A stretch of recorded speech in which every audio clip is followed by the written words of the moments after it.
नमस्कार दोस्तों, दिन भर की सभी बड़ी खबरें आप लोगों के लिए लेकर के आए हैं, जहां पर जानेंगे वीडियो में आगे कि योगी सरकार में उपचुनाव से पहले मचा हड़कंप। मंत्री ने दे दिया है इस्तीफा और यहां पर सरकार की पोल खोल दी है। जानेंगे पूरी खबर। और वहीं पश्चिम बंगाल से खबर आ रही है, भाजपा के दिग्गज नेता का जोरदार तरीके से हुआ है विरोध। जनता ने लगाए हैं ऐसे नारे कि नेता यहां पर बौखला गए। जानेंगे पूरी खबर विस्तार से। इसके साथ ही बीजेपी से अलग होने के लिए नीतीश कुमार ने तमाम मुद्दों को चिन्हित कर लिया है। जी हां दोस्तों, नीतीश कुमार तैयारी कर चुके हैं बीजेपी से अलग होने की। इसके साथ ही दोस्तों जानेंगे, आप लोगों को बताएंगे कि जेडीयू और आरएलडी के बाद अब यहां पर चिराग पासवान ने भी बड़ी बगावत कर दी है। जी हां दोस्तों, तीनों की ही पार्टियों को मिला लिया जाए तो 19 सांसद बन जाते हैं, यानी कि सरकार पर मुश्किलें आ जाएंगी। एक एक करके दोस्तों हर खबर आप तक विस्तार से पहुंचाएंगे। लगातार बने रहिएगा खबरों की तरफ बढ़ने से पहले। अगर आप लोग भी यही मानते हैं कि आने वाले 4 राज्यों के विधानसभा चुनाव में इंडिया गठबंधन जबरदस्त प्रदर्शन करने जा रहा है, तो अब इस वीडियो को लाइक कीजिएगा दोस्तों और कमेंट बॉक्स में #वी सपोर्ट इंडिया जरूर ही कमेंट कीजिएगा। दोस्तों पहली और सबसे बड़ी खबर बताते चले, उत्तर प्रदेश में लगता है कि खेला शुरू हो चुका है। योगी सरकार की मंत्री का इस्तीफा, हड़कंप मचा है। जी हां दोस्तों, मंत्री सोनम किन्नर ने इस्तीफा दे दिया है और इस्तीफे के साथ ही योगी सरकार की पोल भी खोल दी है। कहा हर विभाग में खूब भ्रष्टाचार और घोटाला हो रहा है। बड़े बड़े मंत्री भी इस घोटाले और भ्रष्टाचार में शामिल हैं।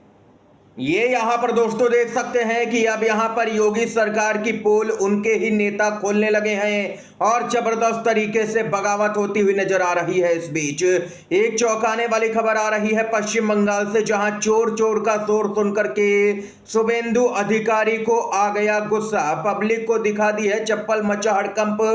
पश्चिम बंगाल में विपक्ष के नेता शुभेंदु अधिकारी को नदिया जिले के गंगापुर का दौरा यहां पर किया उन्होंने। तृणमूल कांग्रेस के नेता कुणाल घोष ने शुभेंदु अधिकारी का एक वीडियो अपने एक्स अकाउंट पर पोस्ट किया है। बताते चले जानकारी के लिए कि इस पोस्ट में चोर चोर की आवाज सुनाई दे रही है और शुभेंदु अधिकारी पब्लिक को चप्पल दिखाते हुए नजर आ रहे हैं। और वहीं इसके बाद में यहां पर शुभेंदु अधिकारी की जमकर के किरकिरी भी हो रही है। देख सकते हैं दोस्तों, इस प्रकार का विरोध अब बीजेपी नेताओं का पश्चिम बंगाल के अंदर हो रहा है। आपकी जानकारी के लिए बताते चले, पश्चिम बंगाल में इस बार बीजेपी को तगड़ा झटका लगा है और टीएमसी ने तो दावा कर दिया है कि जल्द ही बीजेपी के 2 सांसद टीएमसी ज्वाइन करने वाले हैं। ये खबर आई है सामने। इसके साथ ही दोस्तों एनडीए के अंदर मचा है हड़कंप।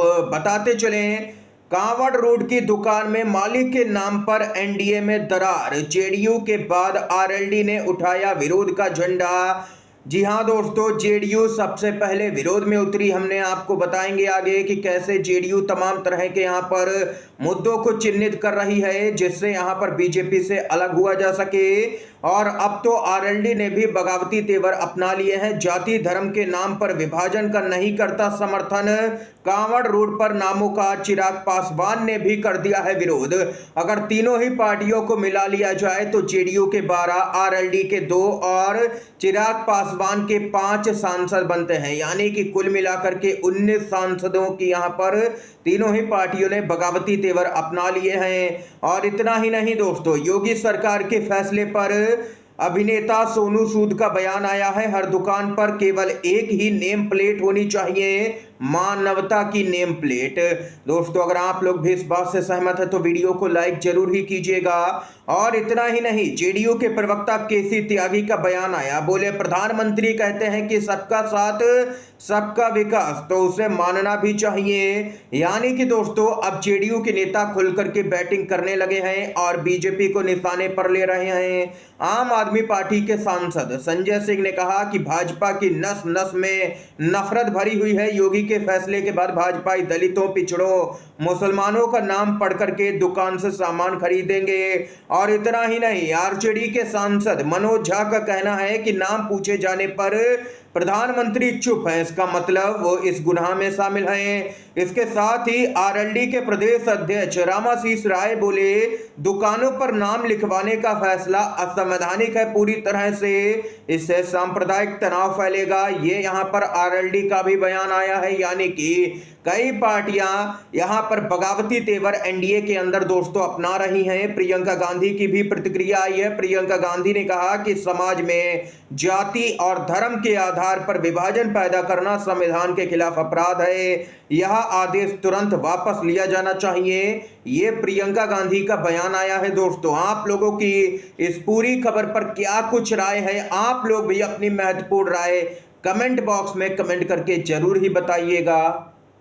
दोस्तों, आप लोगों को बताते चलें, केंद्र में भाजपा की सरकार के लिए यहां पर एक एक सीट, एक एक सांसद काफी महत्वपूर्ण है। एक तरफ जहां एनडीए में बगावती तेवर उठने लगे हैं, वहीं दूसरी तरफ कहीं कम ना हो जाए भाजपा की एक और सीट। हाई कोर्ट पहुंचा है भदोही सांसद डॉक्टर विनोद बिंद की जीत का मामला। जी हां दोस्तों, क्या कुछ आ रही है पूरी खबर बताते चले। लोकसभा में बीजेपी को एक बड़ा झटका लग सकता है। टीएमसी उम्मीदवार ललितेश पति त्रिपाठी ने बीजेपी के सिंबल पर भदोही से चुनाव लड़ने वाले डॉक्टर विनोद बिंद के खिलाफ में हाई कोर्ट का रुख किया है। उन्होंने उनकी जीत को हाई कोर्ट में चुनौती दे दी है।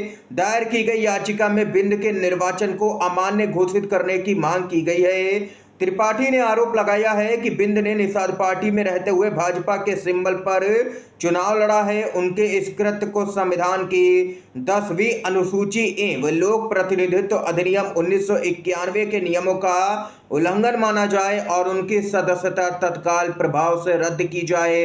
ये यहाँ पर दोस्तों देख सकते हैं कि इंडिया गठबंधन के प्रत्याशी ललितेश जो हैं पति त्रिपाठी, उन्होंने यहां पर चुनौती दे दी है बीजेपी उम्मीदवार की जीत को, और अब यहां पर मुश्किलें भाजपा की और भी बढ़ती हुई नजर आ सकती हैं। दोस्तों, इस समय की ये बड़ी खबर सामने निकल के आई है। आप लोग भी अगर इंडिया गठबंधन के इस फैसले से सहमत है तो वीडियो को अगर लाइक नहीं किया है तो लाइक जरूर ही कीजिएगा। इसके साथ ही दोस्तों, खबर बताते चलें, बीजेपी से अलग होने के लिए पूरी तरह से तैयारी कर चुके हैं नीतीश कुमार। ऐसा लगता है कि नीतीश कुमार ने पहले से ही ऐसे मुद्दों की पड़ताल कर ली है जो बीजेपी से उनके अलग होने का आधार बन सके। बिहार को विशेष राज्य के दर्जे की यहां पर लगातार मांग हो रही है, लेकिन भाजपा इसके लिए तैयार नहीं है। और इतना ही नहीं दोस्तों, झारखंड में बीजेपी छोड़ निर्दलीय के रूप में पूर्व सीएम रघुवर दास को हराने वाले सरयू राय अब नीतीश कुमार के करीब पहुंच गए हैं, उनके संपर्क में हैं और जल्द ही यहां पर गठबंधन भी देखने को मिल सकता है, यानी कि वे सरयू राय के साथ में चुनाव लड़ सकते हैं झारखंड में, यानी कि भाजपा के खिलाफ में, जिसके बाद में बीजेपी की मुश्किलें और भी बढ़ेंगी। इतना ही नहीं दोस्तों, आप लोगों को बताते चलें कि बीजेपी के नेतृत्व वाली केंद्र सरकार के इनकार के बाद नीतीश कुमार ने बिहार में जाति सर्वेक्षण कराया। सर्वेक्षण के आंकड़ों के हिसाब से आरक्षण सीमा भी बढ़ाई। उन्होंने अपनी सरकार के फैसले को 9वीं अनुसूची में शामिल करने का केंद्र से आग्रह किया है, लेकिन यह काम अभी तक अटका हुआ है और पूरा होने की उम्मीद भी नहीं है। इस बीच पटना हाई कोर्ट ने बिहार सरकार के फैसले पर रोक लगा दी। जैसे ही बीजेपी के साथ में यहां पर जेडीयू गए, इस फैसले पर रोक लग गई। 9वीं अनुसूची में शामिल करने का आग्रह नीतीश सरकार ने इसलिए किया था ताकि उसके बाद यह न्यायिक समीक्षा के दायरे से यहां पर बाहर हो जाता। पूर्व में तमिलनाडु ने ऐसा ही किया भी है, लेकिन यहां पर नीतीश कुमार को राहत देती हुई भाजपा नजर नहीं आ रही है, यानी कि नीतीश कुमार की जो राजनीति टिकी है जिन मुद्दों पर, उनको ही भाजपा खत्म करने की तैयारी कर रही है। लेकिन नीतीश कुमार सब कुछ यहां पर देख रहे हैं, शांत बैठ करके बस सही समय का इंतजार कर रहे हैं ताकि भाजपा को यहां पर मजा चखाया जा सके।